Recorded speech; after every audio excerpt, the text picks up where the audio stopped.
नमस्ते, मेरा नाम गौतम और मैं बंगाल के एक गांव में रहता हूं। यह है मेरा 9 ईयर ओल्ड 109 सीसी वाला एक स्कूटी, जिसे लेकर मौका मिलने पर निकल पड़ता हूं घर से। अभी मैं घर से निकला हूं मेरा स्कूटी को लेकर लद्दाख और स्पीति राइड करने के लिए, और एक पुराना मोबाइल की मदद से मेरा जर्नी आप लोगों से शेयर करने का कोशिश किया मैं। हमारे लो सीसी बाइक और स्कूटी के लो परफॉर्मेंस के वजह से कल सोनामार्ग से लामायडू पहुंचते पहुंचते हमारा जान निकल गया था। आज था लद्दाख राइड का 5th डे। आज हम लामायडू से ले पहुंचे थे। डिस्टेंस था 136 किलोमीटर, लेकिन हमारे बाइक और स्कूटी हमें बहुत ज़्यादा दिक्कत में डाल दिए थे। पूरा राइड के दौरान आप लोग देख पाएंगे हमारे व्हीकल कैसा प्रॉब्लम कर रहा था, और जान पाएंगे लो सीसी व्हीकल्स लेकर लद्दाख जाना ठीक होगा या नहीं। लेकिन वो स्टोरी होगा थोड़ी बाद में। अभी मैं आप लोगों को ले चलूंगा लद्दाख के सबसे पुराने मोनास्ट्री में से एक के अंदर, और यह है लामायडू मोनास्ट्री। स्पिरिचुअलिटी और हिस्ट्री जिसमें भर भर के है। ये था मेन टेम्पल, जिसके अंदर वीडियोग्राफी अलाउ नहीं था। मेन टेम्पल का मेन दरवाजे से बाहर का नज़ारा कुछ ऐसा था। नीचे ले श्रीनगर हाई रोड दिखाई दे रहा था।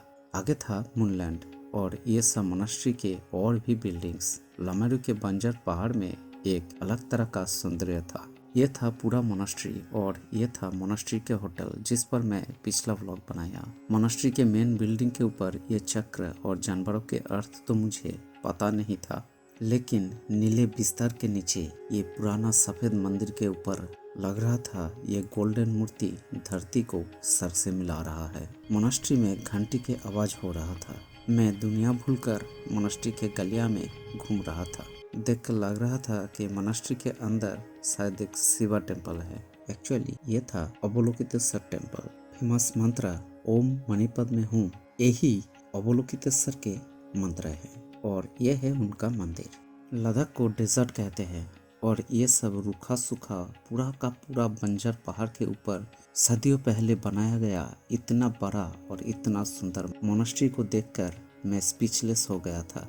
हमें पता है कि मंदिर या मोनास्ट्री कहीं पर ही बनाया नहीं जाता था, स्पेशल जगह पर यह बनाया जाता था, और ये बात उस दिन प्रूफ हो गया था। ये सब अनअर्थली और अलौकिक पहाड़ों के बीच से गुजरते हुए अलौकिक आवाज करने वाला हवा से।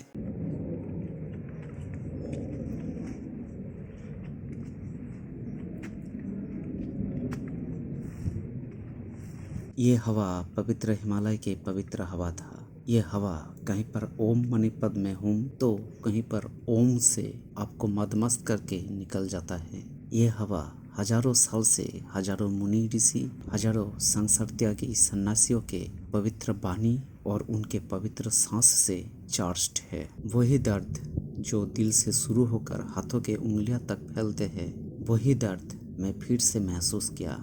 लग रहा था ये हवा मुझे पागल बना देगा। मानो तो मैं गंगा हूँ, ना मानो तो बहता पानी। बहुत पढ़ाई लिखाई करके सब कुछ जानने वालों को, हमारे प्राचीन विश्वास को परख किए बिना जस्ट अंधविश्वास बोलने वालों को दूर से बधाई देकर, और एक बंजर इलाके के बंजर पहाड़ के ऊपर ऐसी मोनास्ट्री और मोनास्ट्री के स्पिरिचुअल सराउंडिंग में विराज करने वाला भारत आत्मा को मंत्रमुग्ध होकर सर नीचा करके मेरा प्यार और मेरा विश्वास और मेरा सत सत नमन अर्पण करके मैं निकल आया उस स्वर्ग से।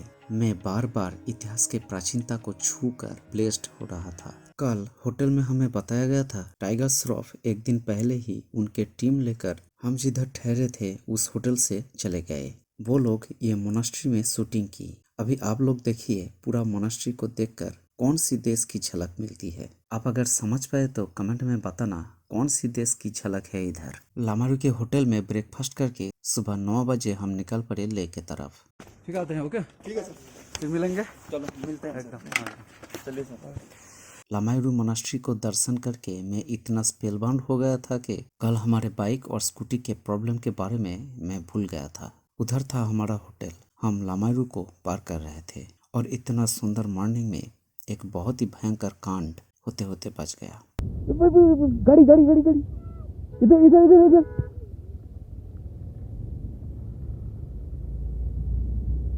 वो सब बच्चे मुझसे हाथ मिलाना चाहता था और रोड के मिडल में आ गया था। भगवान को शुक्रिया कि कुछ हुआ नहीं। हम नीचे उतर रहे थे और हमारा व्हीकल्स का परफॉर्मेंस अच्छा था। आगे था वो सब पहाड़ जिसे मूनलैंड कहते हैं, क्योंकि ये सब पहाड़ और मून का टोपोग्राफी में मील है। बड़े बड़े पहाड़ों के बीच से हम गुजर रहे थे। आज का भूप्रकृति और भी ज्यादा हर्ष थी।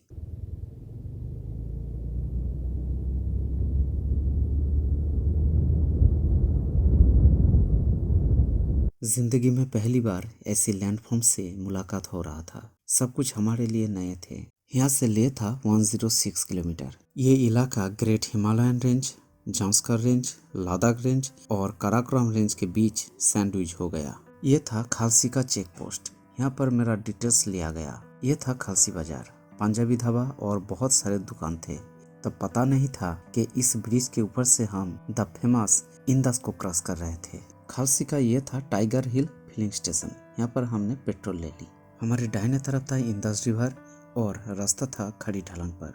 सुबह से अभी तक हमारा बाइक और स्कूटी ठीक ठाक ही परफॉर्म कर रहा था। एक्चुअली हम कंटिन्यूअसली नीचे उतर रहे थे। बाएं तरफ का पहाड़ स्टोन चिप्स का पहाड़ था। वेदरिंग के वजह से पूरा के पूरा पहाड़ ही टूट गया था। बोलते बोलते ही जैसे ही थोड़ा चढ़ाई मिलना शुरू हो गया, हमारे व्हीकल्स प्रॉब्लम करना शुरू कर दिया। बंजर इलाके के बीच बीच ऐसी हरी भरी गांव थी। रास्ते का कंडीशन बहुत ही अच्छा था। हम हमारे व्हीकल्स को लास्ट तक खींच रहे थे, लेकिन स्पीड उतना ज्यादा नहीं मिल रहा था। जोरों से हवा चलना शुरू हो गया था। व्हीकल्स को लेकर धीरे धीरे चिंता बढ़ रही थी, लेकिन मैं प्रकृति के ब्यूटी को भी दोनों आंखों से निकल रहा था। यहाँ के पहाड़ों के ब्यूटी में एक डरावना सौंदर्य था। अट्रैक्शन तो था, लेकिन डर भी था। गांव में ठंड के मौसम में जलाने के लिए लकड़ियां लद कर रखा हुआ था। दाहिने तरफ का इंदस, जिसका नाम तब मुझे मालूम नहीं था। इंदस को देखकर लग रहा था एक शांत, सुशील, भाव गंभीर नारी जो धीरे धीरे चल रही थी।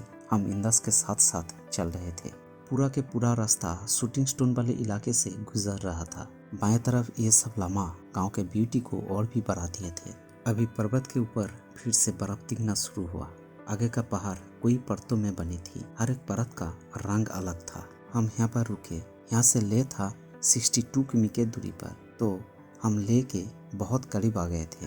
इंदस बहुत शांत से बह रहा था। मेरा बीबी मुझे जैसी तैसी करके हिमालय के इतना अंदर ले आया था। तो अभी वाले 10:30 AM कंटिन्यू हम राइड कर रहे थे। जस्ट एक जगह पर रुके थे जहाँ पर पेट्रोल ली, और सुमन का बाइक में थोड़ा प्रॉब्लम है। इसके वजह से हमने किसान को फ़ोन किया, और अभी सुमन उसका बाइक का काम कर रहा है इधर, और मैं भी इधर रुक गया। वो सुमन का बाइक का जो प्रॉब्लम हो रहा है वो वही सेम प्रॉब्लम मेरा भी कल हो रहा था, लेकिन आज नहीं हुआ। लेकिन मेरा जो स्कूटी का प्रॉब्लम है लगभग पहले से ही अरे बाप रे, इधर एक गुफा है यार, इधर बाप रे, अगर ये गिर जाए ना तो क्या होगा। हाँ, तो मेरा स्कूटर का जो प्रॉब्लम पहले से ही है, फटक से आवाज़ होता है, वही चल रहा है। और ऐसा काल जो हो रहा था, पावर छोड़ रहा था बीच बीच में, वो अभी तक नहीं हुआ। अभी पता नहीं बाद में होगा या नहीं। तो यहाँ से ले है अभी 62 किलोमीटर और सबसल है 2 किलोमीटर, और यह है वो नदी जिस नदी के साथ साथ हम लोग चल रहे थे। पता नहीं इस नदी का नाम क्या है। बहुत ही सुंदर एक नदी है, एक सुंदर कन्या है, बहुत ही सुंदर। हम उधर रुके, थोड़ा पानी पियेंगे, थोड़ा बाथरूम करेंगे और चलेंगे आगे। अभी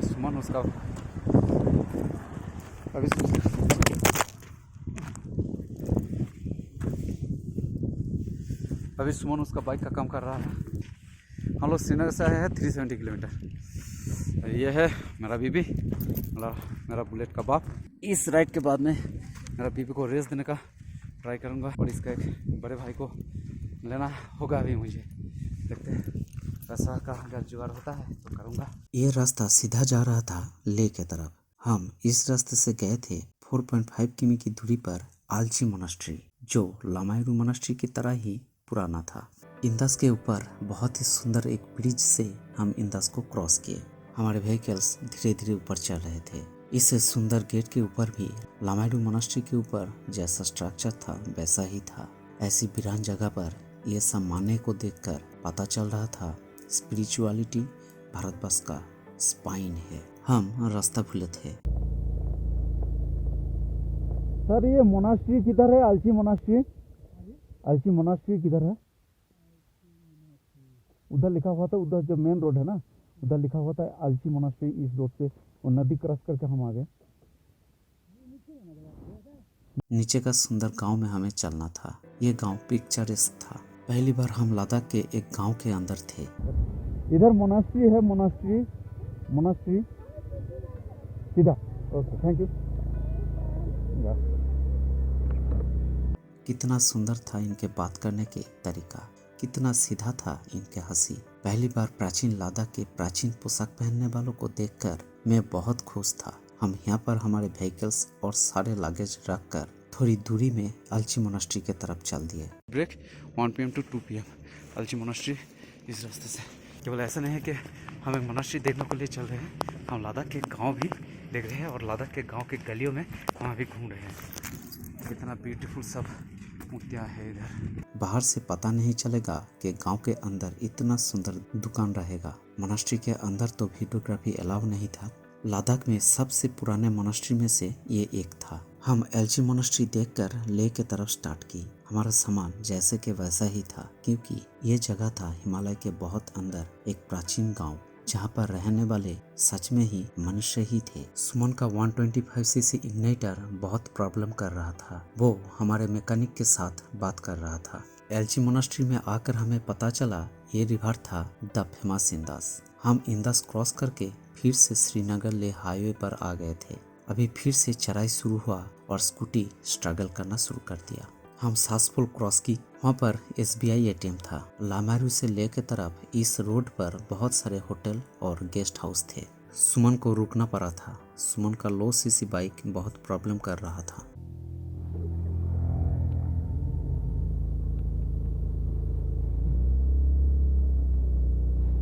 बाएं तरफ के चोटतेन बहुत प्राचीन थे। हम धीरे धीरे ले के तरफ आगे बढ़ रहे थे। ले था ओनली 59 किमी की दूरी पर, लेकिन ये 59 किलोमीटर मेरा लो सीसी स्कूटी और सुमन का बाइक के लिए टू मच था। हमारे व्हीकल्स चीख रहे थे छोड़ देने के लिए। अभी तक हमें पता नहीं था कि एक्चुअली हुआ क्या था, खींच क्यों नहीं रहा था। कल जैसा ही हाल होने लगा। जितना जोरों से मेरा स्कूटी खींच रहा था, उससे बहुत ज्यादा जोरों से चीख रहा था।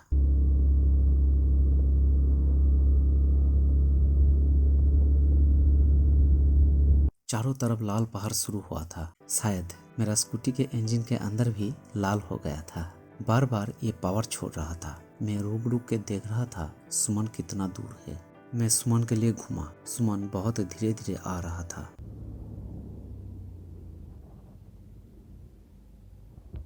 बुआ को उतरना पड़ा।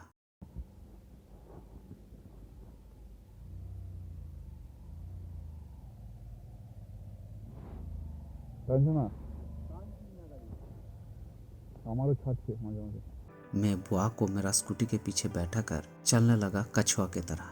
लद्दाख राइड के फर्स्ट व्लॉग में मैंने बोला था कि हमारे पास हाई सीसी बाइक नहीं थे कोई कैमरा, नहीं था राइडिंग गियर। केवल मन में बहुत सारे सपने लेकर हम बंगाल के एक रिमोट गांव से आकर लद्दाख में राइड कर रहे थे, इतने मुश्किलों के सामना करते हुए। कल था हमारा राइडिंग लाइफ का टफेस्ट डे और आज कल का रिकॉर्ड भी टूटने वाला था। कितना सुंदर रास्ता था इस विस्तार में, लेकिन हम उड़ नहीं पा रहे थे। यह रास्ता नेवाडा डेजर्ट के थ्रू जाने वाला रास्ता जैसा ही था। सुमन जा रहा था अकेला, बुआ मेरा साथ मेरा स्कूटी पर। ले था 49 किमी के दूरी पर।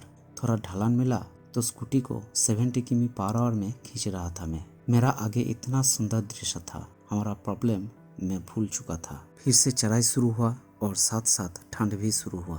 अभी यहाँ से मतलब नीमू से 76 kg वाला बुआ सुमन का बाइक राइड करने लगा और 80 kg वाला सुमन मेरा 109 सीसी वाला स्कूटी के पीछे बैठा। ले था 36 किमी की दूरी पर। मैं एक्चुअली पाप कर रहा था। स्कूटी के ऊपर 2 bag, 10 litres petrol, engine oil, extra stepney और सुमन और मैं था। चढ़ाई पर मेरा 109 सीसी एक्टिवा के हालत देखकर मुझे ही रोना आ रहा था। पता चल रहा था इसे ही अत्याचार कहते हैं। मेरा स्कूटी जी जान लगाकर हमें इंदास और जांस्कर रिवर के संगम तक पहुंच दिए थे। तभी बज रहे 1 PM और सुमन को और बुआ को कुछ देर तक मैं ले आया मेरा स्कूटी के पीछे और अभी हम पहुंच गए सिंधु और जांस्कर का जो संगम है वहाँ पर। अभी देखेंगे ये जगह कैसा दिखता है। ये जांस्कर है और ये सिंध है। हाँ, ये जो नीला पानी है ये सिंध है, और ये जांच कर रहे हैं, ऐसा ही लग रहा है मुझे अभी, आई एम नॉट श्योर।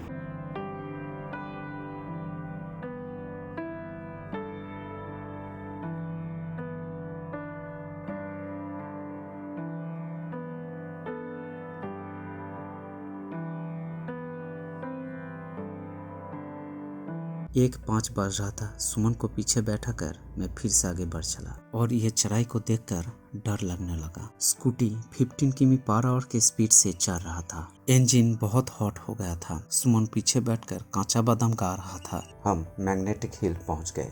सुमन अपना बाइक पर जाकर बैठा। तभी बज रहे 1:20 PM और हम पहुंच गए मैग्नेटिक हिल पर। और अभी जाकर वहाँ पर मैग्नेटिक हिल का जो बोर्ड है वहाँ पर जाकर 2-4 फोटो खींचेंगे और चलेंगे ले के तरफ। हमारा बाइक और स्कूटी प्रॉब्लम कर रहा है, जोरों से नहीं खींच रहा है। अभी ले जाकर जो लोकल जो मैकेनिक्स हैं उन लोगों को दिखाएंगे। मैग्नेटिक हिल पर बहुत भीड़ था। मैं अकेला मेरा स्कूटी पर और सुमन और बुआ उन लोगों के बाइक पर आगे बढ़ चले। मैं अकेला था लेकिन फिर भी स्कूटी को पावर नहीं मिल रहा था। यहाँ से ले था 29 किलोमीटर। हम कैसे ले पहुँचेंगे यही सोच रहा था मैं। स्कूटी का आवाज अभी ऐसा था, हमारे व्हीकल्स का हार्ट फेल होने वाला था।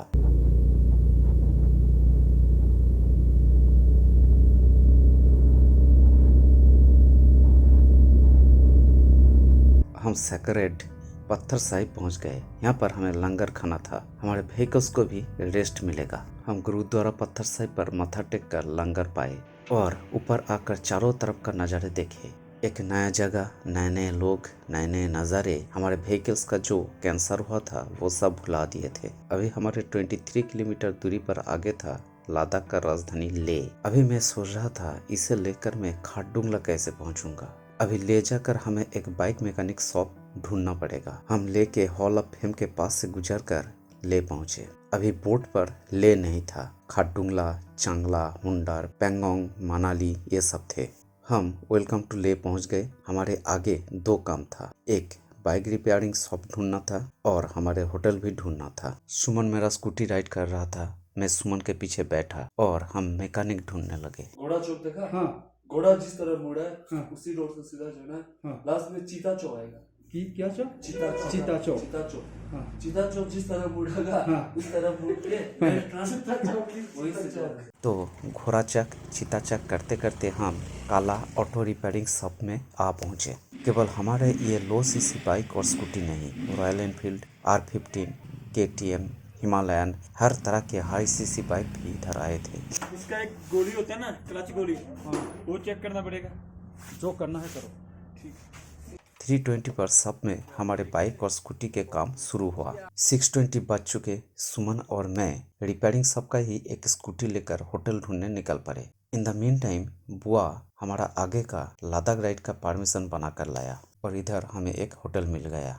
रात हो चुका था। मेरा स्कूटी का पिस्टन सिलेंडर घिस गया था। मैं कल ही जोजिला पर चढ़ाई शुरू करने से पहले ही नया इंजन ऑयल डाला था। फिर कैसे ये हुआ पता नहीं चला, क्योंकि मेरा स्कूटी के पीछे से स्मोक भी नहीं निकलता है और सुमन का इंजन का वाल्व चेंज करना पड़ा। तो अभी मैं यही कहना चाहता हूँ कि लो सीसी हो या हाई सीसी हो, कोई भी बाइक हो या स्कूटी, वो लद्दाख जरूर आएगा। आप लोगों ने देखे केवल हमारे हाल ही ऐसा नहीं था। हाई सीसी बाइक्स का हाल भी हमारे लो सीसी व्हीकल्स के तरह ही थे। तो कंक्लूजन यही है कि आपके पास जो भी मशीन है आप वो लेकर निकल पड़े बिंदास। आगे का टोटल लद्दाख और स्पीति राइड के दौरान हमारे मशीन्स कैसे परफॉर्म कर रहे थे ये जानने के लिए आप आगे का ब्लॉग्स देख सकते हैं जो आने वाले हैं। तो इस शॉप में रात के 11:30 को हमारा काम कंप्लीट हुआ। तो अभी बज रहा है 11:45 PM और हम बाइक और स्कूटी को सराहने के लिए, ठीक कराने के लिए गए थे 3:20 PM पर और अभी बज रहे 11:40 PM। अभी हम रूम के अंदर आए। अभी कुछ बात करने का कोई भी ताकत अभी नहीं बचा है, तो इसलिए आप लोगों से मिलेंगे नेक्स्ट व्लॉग पर। Good night.